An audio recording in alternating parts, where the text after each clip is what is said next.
Você está viajando através de outra dimensão. Uma dimensão não só de imagens e sons, mas também da mente. Uma jornada a uma maravilhosa terra, cujas fronteiras são as da fantasia. Há um sinal logo à frente, avisando que sua próxima parada será em Além da Imaginação. You have me at a disadvantage, Mr. Tennyson. In a rather compromising situation, you forced me into a position with rather distasteful candor. The truth is, I am a fraud. I haven't any money. I offered you $1,000, then $5,000. I would have had to go out into the street to beg even then, let alone $500,000. It's true that I have pride, bearing, taste, exceptional breeding, but I lost most of my money some years ago. Olá, ouvinte, seja bem-vindo a mais um episódio sobre a série clássica Além da Imaginação. Eu sou a Angélica. E eu sou o Marcos. E hoje nós iremos falar sobre o episódio número 61 da série, no geral, e do episódio número 25 da segunda temporada, que é o episódio The Silence, o Silêncio. E aí, Marcos, esse é um episódio que ele fala principalmente da arrogância, né, humana, do desespero, né, e de questões de irritabilidade, né, com certeza. Arrogância, desespero, ganância e uma aposta. Exatamente. O episódio foi ao ar no dia 28 de abril de 1961.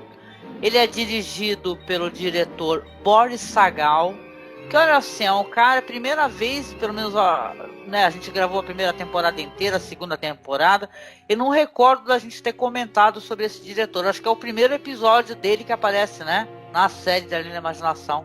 Sim, a gente não tinha, que eu me lembre, pego nenhum episódio realmente dirigido por ele. Eu sei que ele, se eu não me engano, ele dirigiu mais um episódio, que é o The Arrival, que acho que é se eu não me engano, da mesma temporada. Mas, né, só esses dois. E o outro episódio que ele dirigiu, nós não chegamos nele ainda.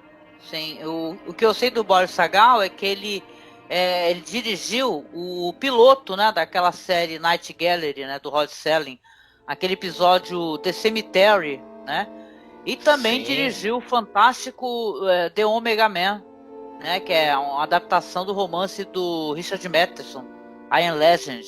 Sim. Uhum. Ele dirigiu vários episódios das séries Mike Hammer e Peter Gunn, que eram séries de detetives particulares, séries policiais, assim. Ele tem um jeito para esse tipo de trama. E como você mesma falou, né? Acho que o trabalho mais famoso dele é justamente o filme lá com o Charlton Heston, né? Que passou 1 milhão de vezes na TV no Brasil, né? Então o pessoal vai lembrar, com certeza. Nossa, eu gosto muito desse filme, cara. Eu gosto muito desse conto do Richard Matheson. Eu quero muito gravar um podcast falando das adaptações desse conto e principalmente da versão com Vincent Price, né? Que a gente é mega fã. Uhum. Muito bem. Vale muito a pena mesmo. Tá publicado no Brasil, né? Quem puder encontrar, acho que tá em catálogo, inclusive, esse livro do Richard Matheson, né? Eu Sou a Lenda. Então, vale muito a pena a leitura e vale a pena conferir as adaptações também. Menos a do Mark Dacascos, mas tudo bem. Ah, até do Mark Dacascos. Pois é, o episódio tem um elenco muito bom, tá? Encabeçado ali pelo Tom Franchot, né? Que ele é um ator de cinema mudo, assim, um ator muito relevante mesmo, sabe? E tem uma curiosidade referente a esse ator na questão do set, né? Isso tem naquele livro lá do Mark Scott Sigri, né? Que ele... Isso daí é meio que um spoiler, mas é uma curiosidade divertida, né? Esse ator tem muitos momentos no episódio que ele está de lado, né? Ele está de perfil ali, né? E tal, o que dá uma coisa curiosa e interessante na cena, né? Ele parece um ser diabólico, inclusive enquanto ele está aparecendo de lado, falando com o protagonista, né? Com outro personagem. mas tem uma história que ele, na verdade, sofreu um acidente e ele quebrou a cara, literalmente, sabe? Ele ficou com a cara muito ferida. Então, isso, eles já estavam em gravação desse episódio. O que foi a decisão do diretor? Foi ficar filmando ele de lado, né? E curiosamente deu muito certo pro episódio, né? A gente vai falar sobre isso. O Franchot Tony, ele era um monstro da atuação. Ele trabalhou com gente como Billy Wilder, como John Ford. Ele, só para citar 2 filmes dele, ele tá no 5 Covas do Egito, que é um filme do Billy Wilder, ele tá no Grande Motim. Mas nos anos 30 e 40 ele teve em dezenas de filmes dos diretores mais importantes de Hollywood, e assim, ou às vezes no papel principal, ou como um dos protagonistas, ou um coadjuvante com muito destaque. Enfim, ele era um grande ator, era um grande nome de Hollywood dos anos 30 e 40, e com atuações muito elogiadas. Ele era muito querido, o trabalho dele de ator. Foi indicado ao Oscar de melhor ator, se eu não me engano não chegou a ganhar Oscar, e nos anos 50 e 60 ele foi uma figura bem fácil da televisão. Ele apareceu com papéis nas melhores séries que tinha em cartaz, né, que estavam sendo exibidas na TV americana, e foi morrer em 68, se eu não me engano, de câncer, aos 60 e poucos anos de idade. Mas é um nome de peso que a série conseguiu trazer, né? Sim, é verdade, né? Os 2 principais aí são ele, né, que nós já falamos, o Franchot Tony, o Liam Sullivan. Ele era um ator basicamente de televisão e ele era famoso pelos vilões. Ele interpretou vilões em dezenas e dezenas de séries ao longo da vida dele e em alguns filmes. E enfim, também um excelente ator. E tem o Jonathan Harris, mais uma vez aparecendo em episódio da Além da Imaginação, que é o nosso querido Dr. Smith, né? Por exemplo, da série Perdidos no Espaço. Ele esteve, por exemplo, no episódio lá 22, né? Que nós já comentamos, e agora tá de novo nesse episódio. Fazia o médico paquerador, e agora ele faz o advogado, né, que gosta de chamar o cliente na chincha e dar lição de moral quando o cliente precisa. Ele tem uma cara ótima pra isso, né? Aquele rosto assim, ele faz uma cara sisuda, né, nesse episódio, assim, né, acusadora, né, é muito bom. Realmente o Jonathan Harris, ele é um ator muito legal, assim, que a gente, claro, pensa com muito carinho dele, né, de Perdidos no Espaço. Sim, exatamente. Talvez o pessoal também tem uma participação do Círio Dellevant. O Círio Dellevant apareceu naquele episódio A Penny for Your Thoughts. Ele é o velhinho que trabalha no banco ali há muitos anos e fica sonhando em roubar o banco, né? É verdade, né? Ele faz uma pontinha, né? E é um ator bem idoso, é muito gostoso de vê-lo. Então, o Círio Dellevant, ele é muito carismático, e mesmo quando ele tá numa pequena ponta, ele chama atenção, e a gente acaba lembrando dele. Exatamente. Mas vamos lá, Marcos, vamos à sinopse do episódio, né? Eu acho que dessa vez, deixa eu só conferir aqui, se é a minha vez ou a tua, peraí, deixa eu só ver aqui pelo nome do episódio. Então, dessa vez é a tua vez. Dá uma sinopse pra gente poder comentar, inclusive a polêmica referente ao conto do Chekhov, né? O episódio se passa num clube exclusivo para pessoas endinheiradas, e a gente tem esse personagem, o coronel Archie Taylor, que é vivido pelo Franchot Tony, e ele não suporta um outro membro do clube chamado Jamie Tennyson, que é vivido pelo Liam Sullivan. Esse cara é um bocudo. Ele não para de falar um minuto, né? E ele adora, inclusive, falar mal do Coronel Archie, entre outras coisas, né? O cara não suporta mais a voz dele, não aguenta mais a presença dele. E em um belo momento, o Coronel Archie chama o Jamie Tennyson e fala o seguinte: olha, não te suporto, não aguento ouvir sua voz, e sua voz parece onipresente, você não para de falar. Então, e eu tô sabendo que você tá precisando de dinheiro, porque a sua mulher tem gostos muito caros, você não consegue manter, você tá todo endividado, então vamos fazer uma coisa? Vamos fazer uma aposta. eu aposto que você, $500 mil, que na época isso era uma fortuna inacreditável. Eu aposto $500 mil que você não consegue ficar um ano com essa sua boquinha fechada. Um ano sem falar nada, sem dizer uma única palavra. O Jamie aceita a aposta, só que essa aposta tem uns detalhes. Ele vai precisar ficar num quarto com paredes de vidro construído ali dentro do clube para que tanto o Coronel Art quanto os outros membros do clube possam fiscalizar se ele realmente proferiu alguma palavra ou não. Dentro desse quarto ele vai ter todo o conforto, mas tem microfones ligados 24 horas por dia e assim vai transcorrer a aposta. Ele tem que ficar um ano caladinho sem proferir uma única palavra. Se ele conseguir, o Coronel Art paga para ele $500 mil em cash. E ele se livra de todas as dívidas dele para sempre, talvez. O que será que vai acontecer? Né? Tem um detalhe.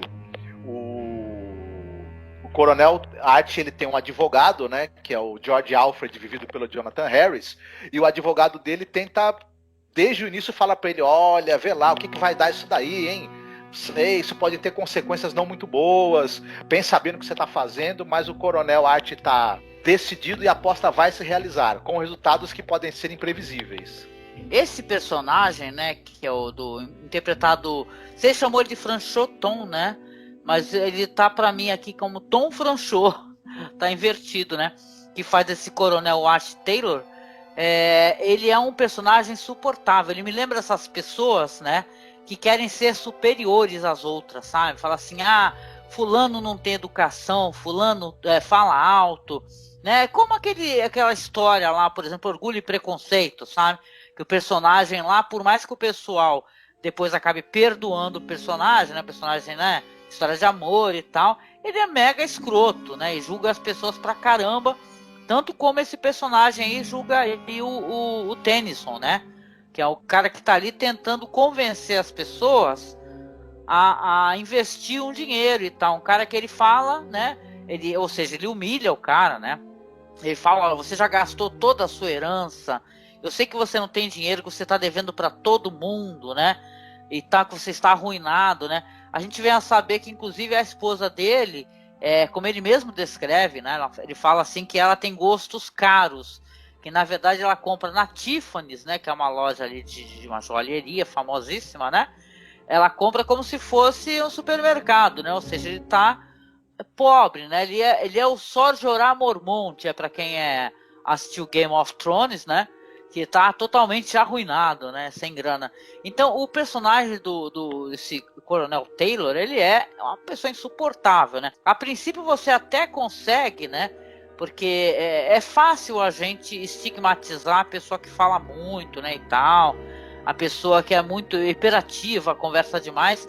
Mas tem pessoas que são comunicativas, cada um tem um jeito também de lidar, né, de interagir com outros seres humanos. O lance é ele humilhar, né, o personagem do Tennyson, faz, claro, essa aposta, é crente que ele não vai conseguir de jeito nenhum. Ele fala, você é uma pessoa que inclusive é antidesportiva, você é totalmente incapaz, né, de você conseguir passar um ano sem falar absolutamente nada, né. E você vê assim que é totalmente desnecessário, mesmo você achando que é um cara falante, né? Coloca aquilo de mostrar a orelha do coronel e tal, o cara conversando, né?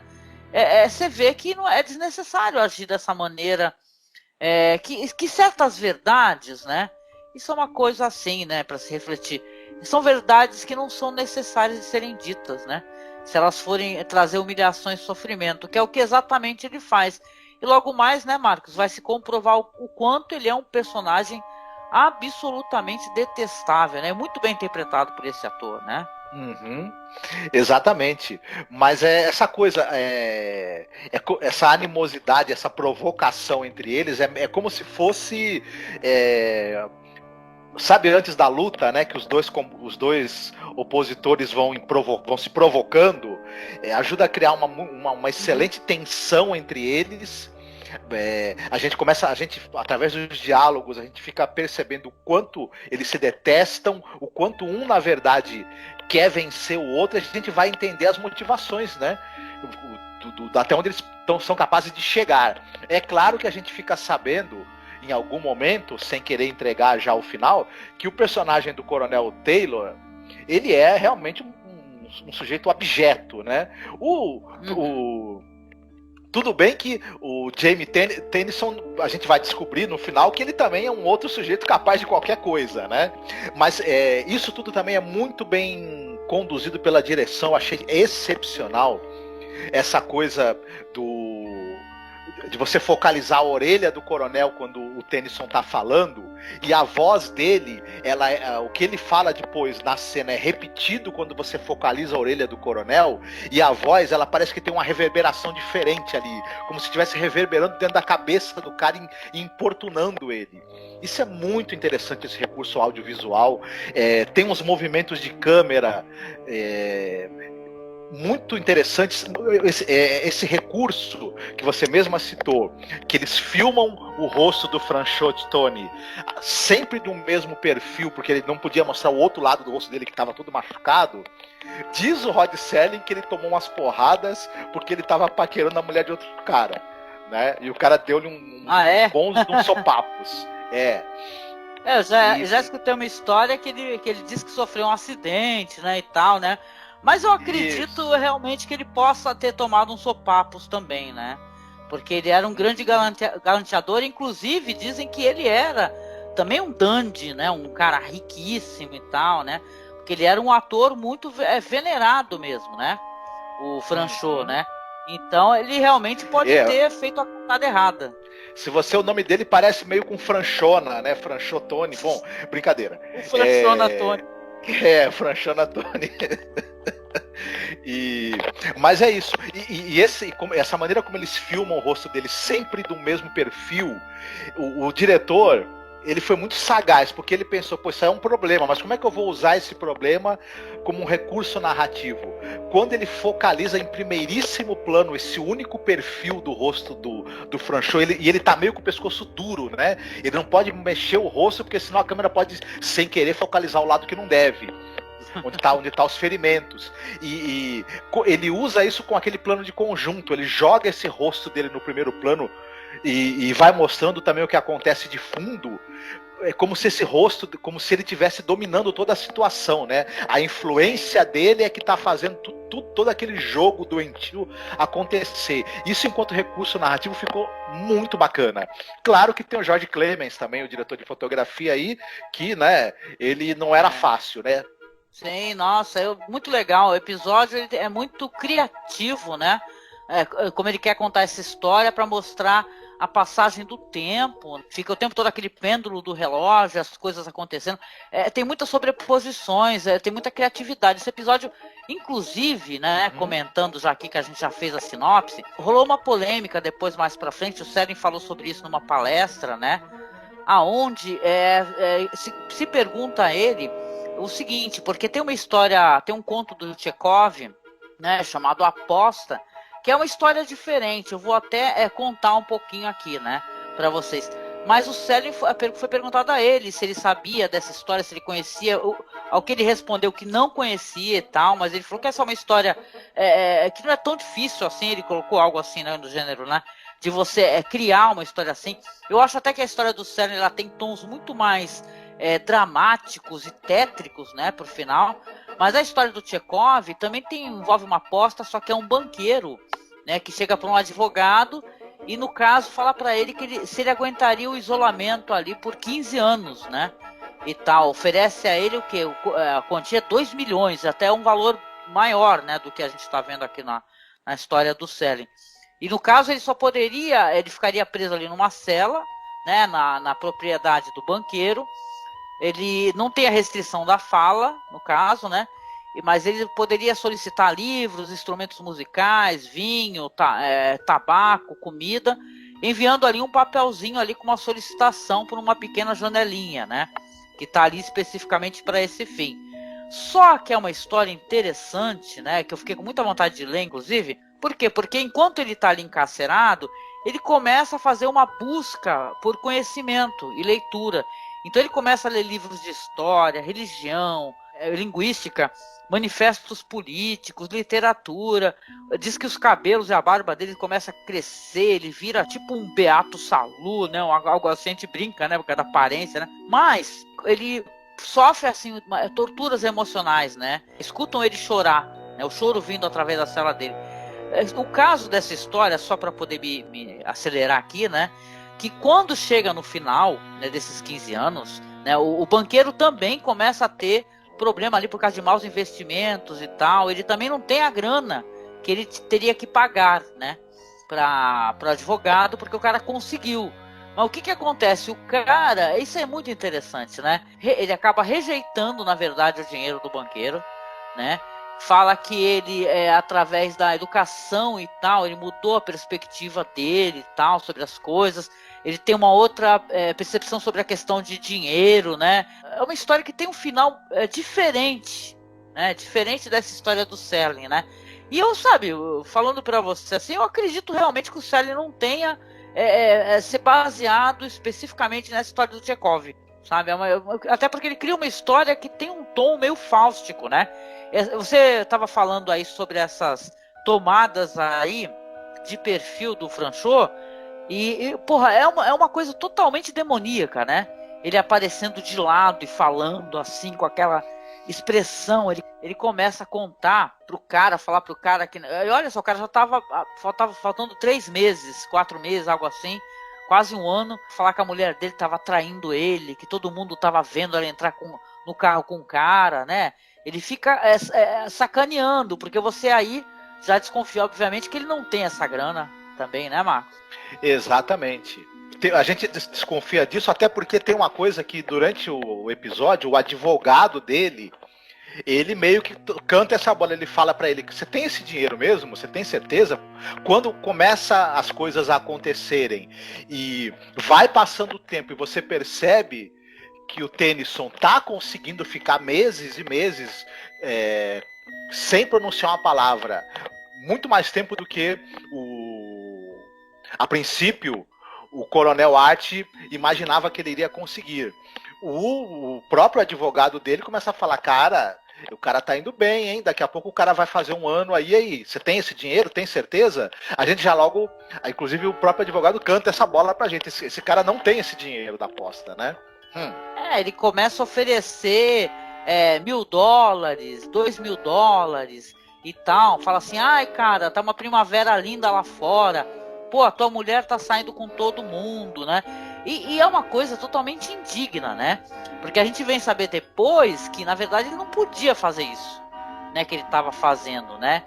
Tendo acesso ao cara lá pra ficar provocando, né? Então essa é uma história que ela tem uma coisa de ser uma história fáustica, né? Porque ele tá oferecendo dinheiro, né? Em troca da voz, né?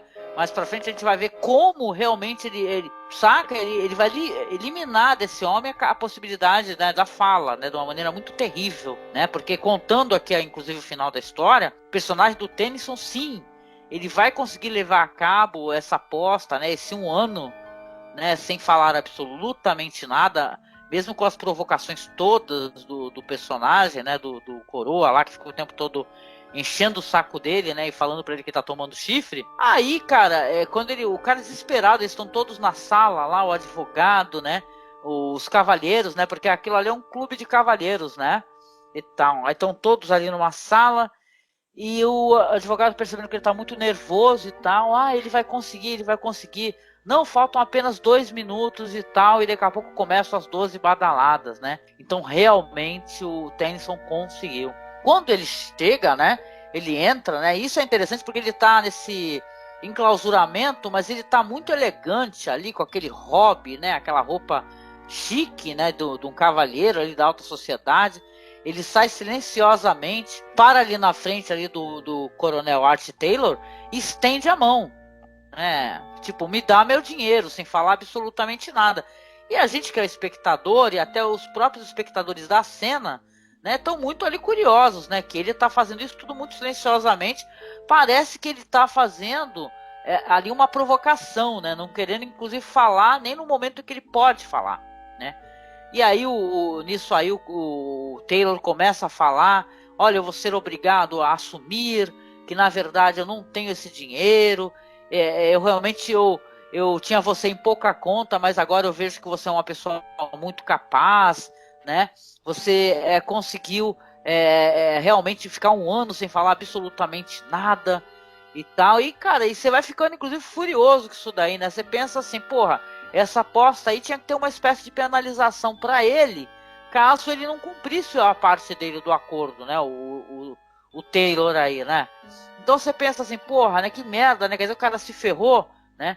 E só que a gente, né, não sabe quanto ele se ferrou, né? Porque o plot da história é isso. Quando o cara conversa com ele, fala pra ele assim que ele não tem como pagar, né? Ele pega um papel, escreve assim pra ele, e aí fica todo mundo, ele entrega pro Taylor pra ler. Aí todo mundo, o que é isso? O que tá nesse papel? Não sei o que.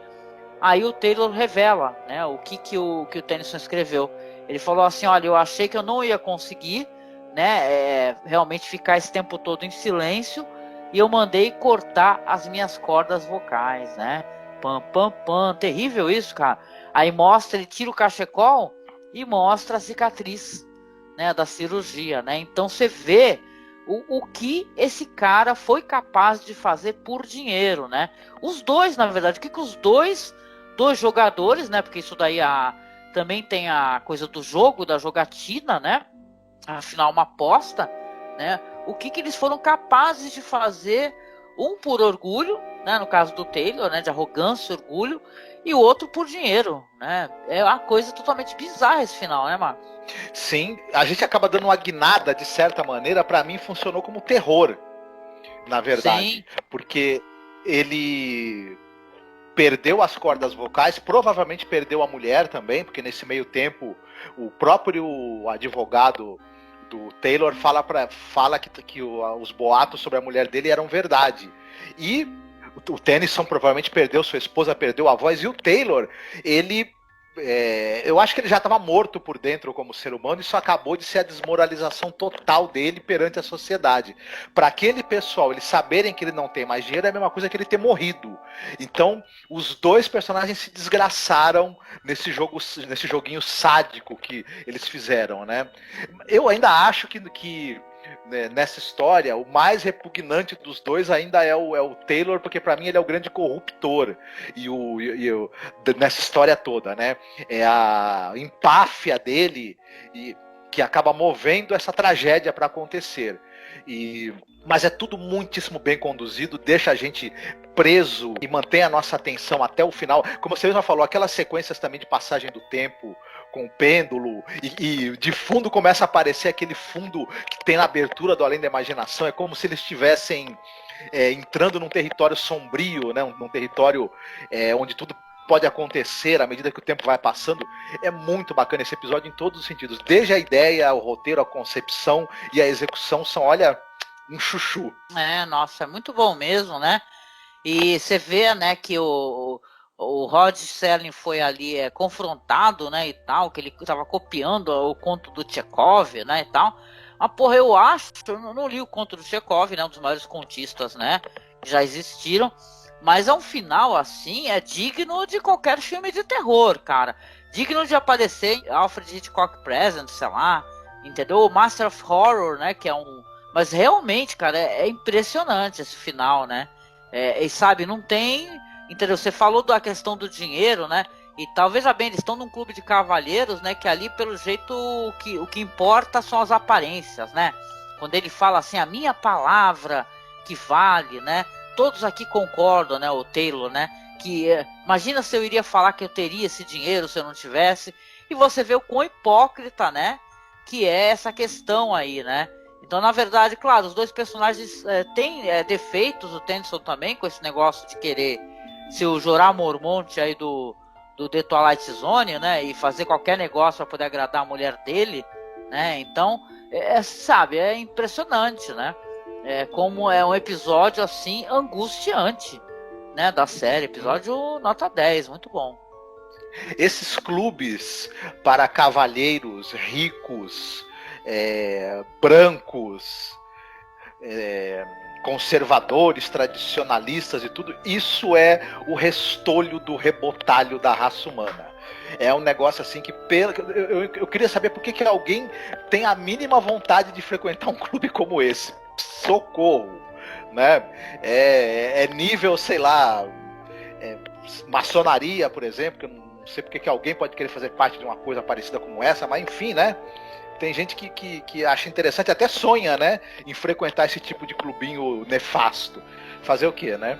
Mas essa situação toda, pra mim, quem definiu mais perfeitamente esse episódio foi a Dilma Rousseff. Ah, é? Por quê? Não acho que quem ganhar ou quem perder, nem quem ganhar nem perder vai ganhar ou perder, vai todo mundo perder. Definiu o episódio. Parabéns. É verdade, né? Eu acho a Dilma, muitas falas dela, na verdade, tinha uma sabedoria, né? A gente vai ter muito tempo para se arrepender, né? De tanto ridicularizar, né? Mas deixando política para lá, né? E aí, vamos lá para a parte do podcast aonde a gente comenta, né? Ou recomenda filmes, séries, livros. Você tem alguma coisa para recomendar hoje, Marcos? Tenho. Eu vou fazer uma recomendação que a gente citou ao longo do episódio. É assim, pare tudo que você estiver fazendo e vá ler Tchekov. É o que eu recomendo para os nossos ouvintes. O cara, ele era teatrólogo, dramaturgo, né? Médico, romancista, contista. O cara, em 44 anos de idade, ele produziu uma obra em teatro e em prosa que influenciaram todo mundo, mas todo mundo. Influenciou Rod Serling, influenciou o cinema, influenciou toda a literatura do século XX, mas toda. Não, o conto do século XX não existe sem Tchekov. É inacreditável a capacidade que esse cara tinha para caracterizar personagens, para caracterizar as situações do cotidiano, o apelo visual que os contos dele tinham. Enfim, a concisão, o quanto ele conseguia transmitir com pouquíssimas palavras. Enfim, corra para ler o que você puder do Tchekov agora, que é uma experiência que vai ser muito enriquecedora em todos os sentidos. Intelectual, estético, enfim. Interessante. Olha, eu vou assumir que eu conheço pouquíssimo, né? E tal, mas eu fiquei muito curiosa de conhecer esse conto.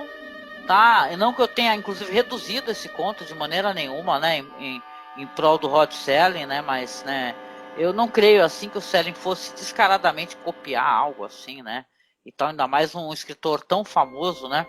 Pois é, mas a minha recomendação aqui vai ser sobre um filme, tá, do qual a gente fez um podcast já faz um bom tempo, assim. A gente fez um podcast falando do original, que é um filme japonês, e falando da refilmagem, né, com a perspectiva ali do Martin Scorsese, né? Ele tem uma outra temática, tá? Eu tô pegando mais pela questão do silêncio enquanto coisa assim, metafísica, né, e tal, né? Vamos lá, vamos tentar me explicar, né? Tem um filme do Scorsese, tá? Que é um filme de 2017, chamado Silêncio, né? Na época, né, Marcos, você vai lembrar, nós falamos ali do filme original, do Shimoku, né, do Shusaku Endo, né, que ele fala, na verdade, sobre o silêncio de Deus, né.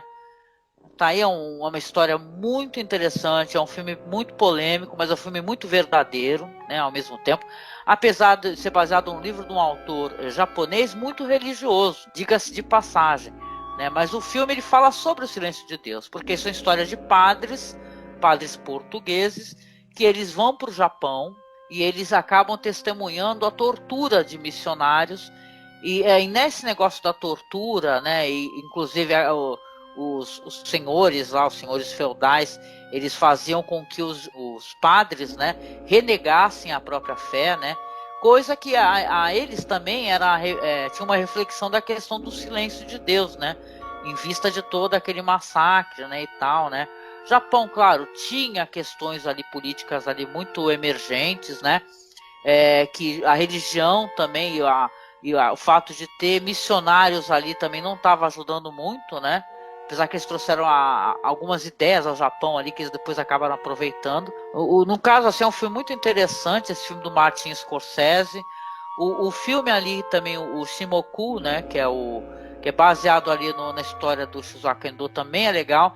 E caramba, gente, procurem, a gente fez um podcast muito interessante, tá? Fazendo a comparação entre esses dois filmes. Na época, eu lembro que eu até tava meio com o pé atrás com o filme do Scorsese, né? Hoje em dia eu tenho um olhar mais generoso pro filme do Scorsese, para ser bem sincera, né? Até porque Scorsese, todo mundo conhece esse diretor, ele é um grande cinéfilo, né, e tal, né? E não é a primeira e nem será a última vez que ele realmente ele se apropria de histórias muito bem contadas para contar uma versão dele, com a perspectiva dele. O que não reduz, né, também o trabalho de Scorsese. E sim coloca uma outra perspectiva, né? Sei lá, né? Hoje em dia eu acho que é muito mais interessante a gente conhecer assim alguns remakes ou releituras de certas histórias para ver como é que elas são contadas, né? Eu acho que inclusive a do Scorsese ele é muito mais como colocar assim, ela é muito mais benigna com o personagem, né? Eu acho no final, né, do que do original japonês. Mas aí, tá aí, essa é a minha recomendação, o filme do Scorsese Silêncio, e também o filme ali Shimoku, tá? Que é um filme clássico ali dos anos 80, e o podcast da gente, cara, fazendo aqui um alto jabá, porque eu acho que vale a pena a gente também refletir esse silêncio de Deus aí que é, né, colocado nessa história. Eu posso dar um pitaco na tua recomendação? Pode, claro.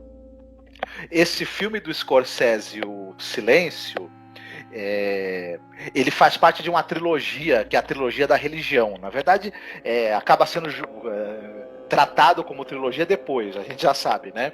Que seria a Última Tentação de Cristo, Kundun e o Silêncio. Quem puder assistir esses 3 filmes na sequência, olha, vai dar uma reconfiguração do seu cérebro e na maneira como você enxerga religiosidade, que é um negócio muito sério. Aí você vai entender por que o Scorsese pode meter pau em filme de super-herói a hora que ele quiser, porque vá fazer igual. É difícil, viu? Nossa, eu adoro Kundun, né, com a trilha sonora do Philip Glass, né? Nossa, esse cara é maravilhoso, gente. A gente vai falar a qualquer momento aqui nesse podcast. A gente tem um cast também maravilhoso sobre a trilogia Katse, Baraka e Sansara. Gente, o Philip Glass está presente ali fazendo a trilha. A trilha de Kundun é inacreditavelmente linda. E A Última Tentação de Cristo é uma obra-prima. Concordo muito contigo. Né? Quer dizer que as pessoas agora estão tratando como trilogia, né? Os filmes são dos espectadores, né? Os espectadores que decidem, né? Sim. O que é trilogia, o que não é. E o filme do Shinoda também, o Silêncio do Shinoda também é imperdível. Quem puder, não deixe de ver de jeito nenhum. Eu só reforçando a tua recomendação, porque é do caramba mesmo. Não, eu queria só fazer uma menção honrosa, porque, obviamente, quando você pensa nesse negócio do enclausuramento, e sim, aí eu acho que realmente tem uma influência do Chekhov, até pela quantidade de anos, né, que o personagem fica em isolamento, você lembra, claro, do Old Boy, né? É impossível você não lembrar desse filme maravilhoso ali do Chan-wook Park, né? Então é uma história também sobre vingança, obviamente, né? Aí é outra trilogia, que é a trilogia da vingança, né? Então o Old Boy ali, que é de 2003, né? Que seria na verdade o segundo da trilogia, né? O primeiro é o Senhor Vingança, né? O segundo é o Old Boy e o terceiro é o Lady Vingança. Eu gosto muito de todos os 3 filmes, mas é uma referência meio óbvia até, né? Só que aí vai tendo todo um plot ali do personagem descobrir por que ele foi preso, né, e tal. Tem ali no final um incrível, inacreditável plot twist, né? Que vale muito a pena você assistir, caso você não tenha assistido. Também para saber, né, como é que é isso, não deixar contarem para você, porque vale a pena. Né? Então, uma menção honrosíssima, né, pela questão do enclausuramento ao Old Boy também. Recomendadíssimo. E aí, você escolheu alguma musiquinha pra gente encerrar o podcast hoje? Depeche Mode, Enjoy the Silence. Adoro essa música e acho que ela casa bem aí com o tema. É muito boa, né, cara? Adoro essa música também, né? Essa banda é muito boa, esse clipe é maravilhoso. Muito bom mesmo, né? Saudades, viu? Mas olha, legal, gente. Eu quero agradecer, claro, mais uma vez, né, por você estar nos acompanhando aqui no nosso podcast sobre Além da Imaginação. Nós estamos chegando aí ao final da 2ª temporada. Lembrando que depois do último episódio a gente vai tentar gravar, claro, um episódio onde nós vamos falar dos episódios da série que a gente mais gostou da 2ª temporada. Então a gente agradece a presença, pede para você, claro, aparecer lá no Facebook, curtir a nossa página, tá? Que é @masmorracine. entrar no nosso grupo, que é o Fãs de Além da Imaginação. Nós temos também perfil no Instagram, que é @masmorracine, e no Twitter nós estamos lá como masmorra_cast. Se você quiser ser o nosso padrinho ou a nossa madrinha, basta você acessar qualquer link que está logo aí abaixo no YouTube, tá? Na descrição do episódio. Nós temos perfil lá no Padrinho, no Colabore Aí. Qualquer ajuda é muito importante para que a gente possa continuar, né, pagando o nosso servidor, que a gente mantenha os podcasts. Estamos tentando providenciar equipamento novo de gravação, que o nosso equipamento está bem velho, né? E a gente, claro, né, Marcos? Deixa um abração para você e a gente se vê no próximo episódio. Fiquem bem, se cuidem. Beijo, tchau, tchau.